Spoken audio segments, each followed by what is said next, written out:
Soul is the newest movie from Pixar and is directed by Pete Docter and follows a middle school music teacher called Joe Gardner whose passion lies in jazz music. However, after landing a promising gig that could change his career path, something dreadful happens that could change his perspective on life forever. Whenever Pixar decide to release a movie, I will always be intrigued to see what it is, especially if it's directed by Pete Docter, because this guy's filmography at Pixar is pretty damn flawless. I mean, the guy has made Up, Monsters, Inc. and Inside Out, three of Pixar's best movies that they've ever made. And the fact that he was making this new film, Soul, had me really excited to see it.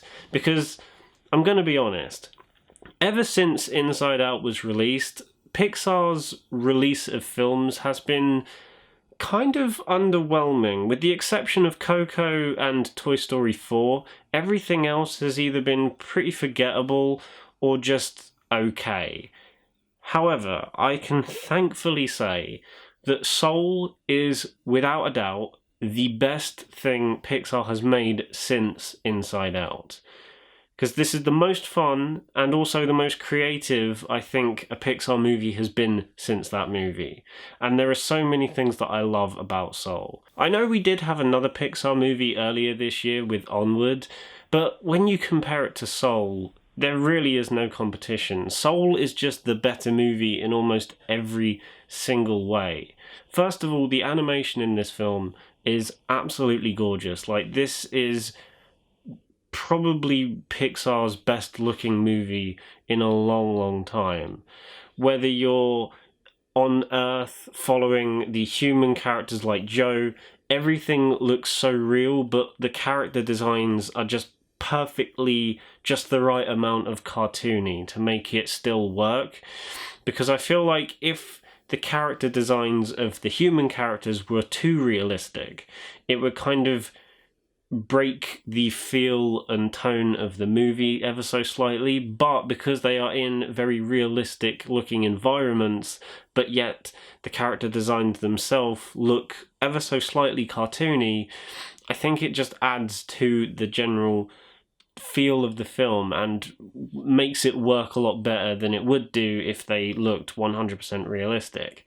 However, that's only half of the movie. The rest of the movie is set in this, the best way I can describe it is this futuristic looking realm that is supposed to act as like the in-between world between life and death, where souls live and exist and get put into the world and get taken away.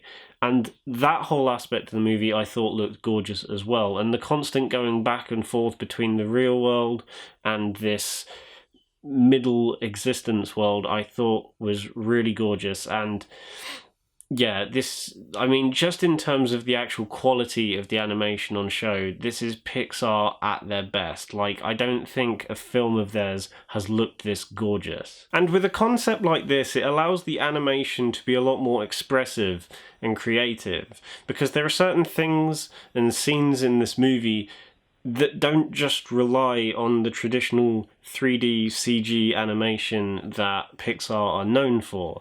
There are elements of abstract art and 2D animation that kind of gradually and subtly bleed their way into certain aspects of this movie, creating a truly otherworldly feel to this movie. And I really liked that they were willing to experiment with other styles of art and animation rather than just sticking to traditional CG animation that they are well known for. And it definitely makes it stand out when you compare it to, again, some of Pixar's more recent movies, like, again, this year's Onward, which was a very nice looking movie, don't get me wrong. The animation in that film was really good.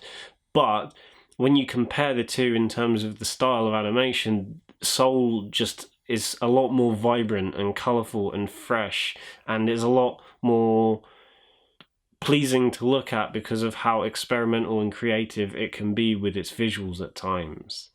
And one aspect to this film that I think perfectly complements not just the two varying dimensions and worlds that are the main locations for this film, but also just add a lot to the overall feel of the film as well is the brilliant score by Jon Batiste, Trent Reznor, and Atticus Ross.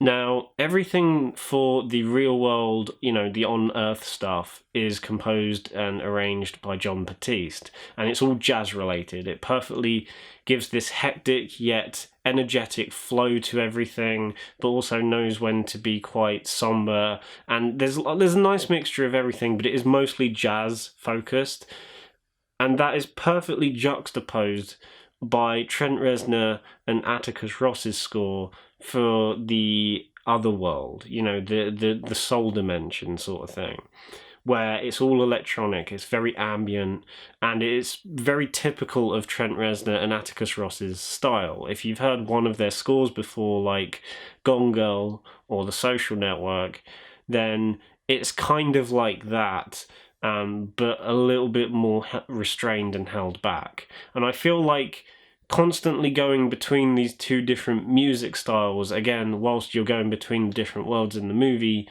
really does add another layer to the movie. And I thought the score was brilliant, both the jazz stuff and the ambient electronic stuff. It just works so brilliantly for this movie, and I never thought in my entire life that Trent Reznor, the lead singer of Nine Inch Nails, would be doing a score for a Disney movie. I never thought that would happen in my entire life, but it has happened, and the result is brilliant. There are so many things about this movie that I could just talk about for ages. The voice acting is really good. Jamie Foxx is brilliant as Joe Gardner. There's a very normal, natural feel to his voice that makes his character, again, along with the character design of Joe, just makes him a lot more relatable, and is probably the most down-to-earth main protagonist Pixar has ever had. And that, compared with Tina Fey's 22, who is this lost soul that has never been able to find a reason for wanting to go to Earth in the first place, the chemistry between those two is something that grows and develops over the course of the movie, and is probably the strong point of the movie, and it's what holds the movie together along with all the technical aspects. And I really loved their relationship and how it blossomed throughout the movie, and I really, really liked seeing it develop. It was such a really nice aspect of the movie, and watching both of these characters grow in specific ways and in their own unique ways, I thought was, again, also very touching. You also have Graham Norton playing this hippie guy called Moonwind. For a second, I didn't realise it was Graham Norton, but then he said something and it suddenly clicked. I'm like, oh my god, that is Graham Norton. And it's nice to see him in a film like this, and he is probably the funniest character in the movie, but that being said, each character has their own time to shine when it comes to humour. I just loved seeing him in this film, and hearing his voice fit such a bizarre character I thought was really nice to see. I feel like this is Pixar's maturest movie to date as well, because when I think of literally any other Pixar movie, there's always an aspect to those films that feels like it's still trying to appeal to children as well as the family demographic that it's set out for.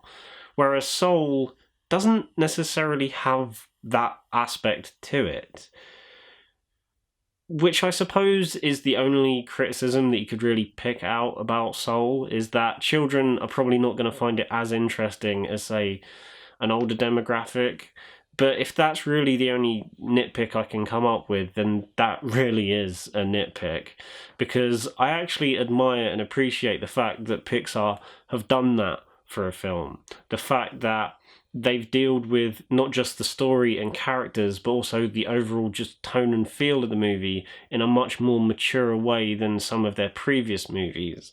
Meaning it's going to connect and appeal more to a slightly older demographic than it would do for children. And on top of that, the overall theme and message of the movie is, again, something that may not necessarily resonate with children, but will definitely resonate with a slightly older audience. And I absolutely loved the main message that this movie has, because it's something that I feel like a lot of people need to remind themselves of, especially in, the current state that we live in 2020 and everything that's happened and how people act nowadays. I feel like it's a very poignant and strong message that a lot of people kind of needed to hear, especially at this point in time. And that main message being that sometimes having a goal or a passion to drive your life isn't necessarily the best way to live a life. Maybe sometimes you should just let life go in its own way and just appreciate the little things and let life go in its own direction. Maybe don't always necessarily let a goal or passion drive it. Just let life live itself. And I think that is a very important message for people to hear, because I feel like nowadays, with the current culture and society that we live in, everything is so dependent on positivity or negativity and just two very distinct polar opposites. And everyone is driven by a specific thing. And sometimes we're so driven by a specific thing that you sometimes forget to just live your life. And I think that is, like I said already, is a very important message for a lot of people that nowadays. They just need to hear that. And the fact that Soul has just come along at the end of a very strange and troubling year and has said what it needs to say, I think makes it one of the best movies of the year, without a doubt. Whether you're talking about the technical aspects or just the emotional message and theme behind the film, this is one of Pixar's best, which is why I'm giving it a 9.5 out of 10. Very close to a 10. It'll probably go to a 10 on a few rewatches, but at the moment, 9.5, one of my favourite movies of the year, and is probably going to be a lot of people's favourite movie of the year, without a doubt, and I can completely understand why. So guys, that was my review of Pixar's Soul. I hope you enjoyed it. If you liked the video, then give it a thumbs up and subscribe to the channel if you haven't done so already. Bye.